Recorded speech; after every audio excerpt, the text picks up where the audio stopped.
T'as déjà imaginé ce que se fait ça? D'attendre la mort, pas dans un film, mais en vrai, dans une cellule, seul, face à l'horloge qui te tue minute par minute. C'est exactement ce que vit le personnage du chapitre 44 de Le Dernier Jour d'un Condamné. Dans cette vidéo, je vais t'expliquer clairement les idées principales et te faire un résumé simple du chapitre 44 pour que tu comprennes pourquoi Victor Hugo voulait choquer les consciences et abolir la peine de mort. Ce chapitre, étudié au bac et adoré pour ceux qui aiment les textes puissants, est une véritable claque littéraire. Reste bien jusqu'à la fin pour capter toute la force du message de Hugo et briller en classe. Mais tout d'abord, n'oublie pas de watcher les vidéos précédentes, de t'abonner à la chaîne YouTube et de liker et de lâcher un bon like comme toi pour cette vidéo. On commence par les idées principales. On écrit grand 1, idée essentielle. Et on les cite. Premièrement, on a l'arrivée du condamné enfin à la place de l'exécution. Deuxièmement, l'ambiance oppressante de la foule. Ça veut dire que la foule des gens est ramassée ou bien populée autour de la surface où le condamné va être exécuté.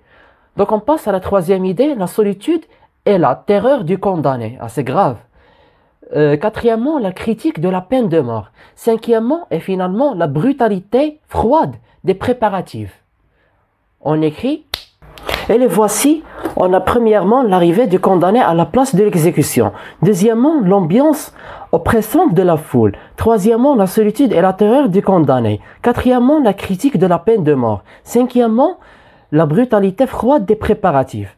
Mais il faut les résumer en un résumé plus puissant et plus concentré. On passe à grand 2 tout de suite. Résumé du chapitre 44. Du chapitre 44. Restez avec moi.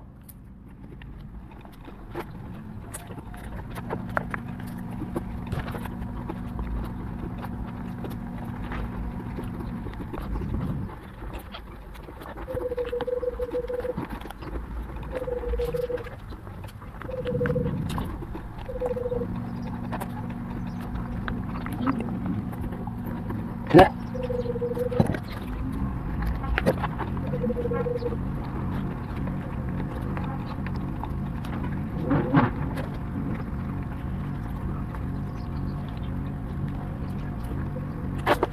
Donc voici le résumé. Je lis et j'écoute attentivement, cher adorant.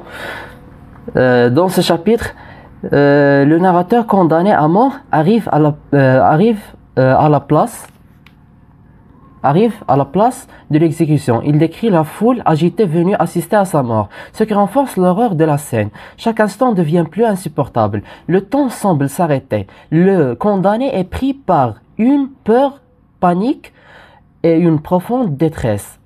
L'auteur dénonce la barbarie de la peine capitale et la déshumanisation de celui qui va mourir.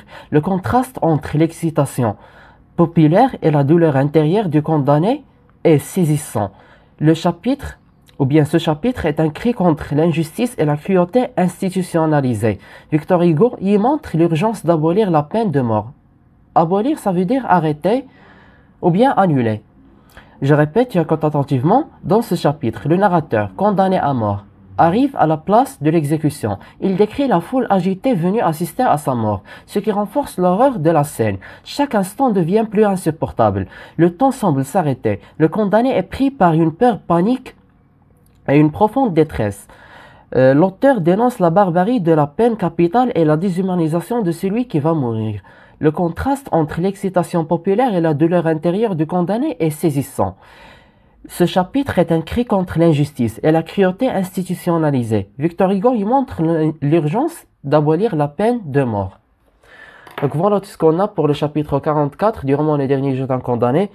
Si tu es arrivé à cet instant, n'oublie pas de watcher les vidéos précédentes, de t'abonner à la chaîne YouTube et de lâcher un bon like comme toi.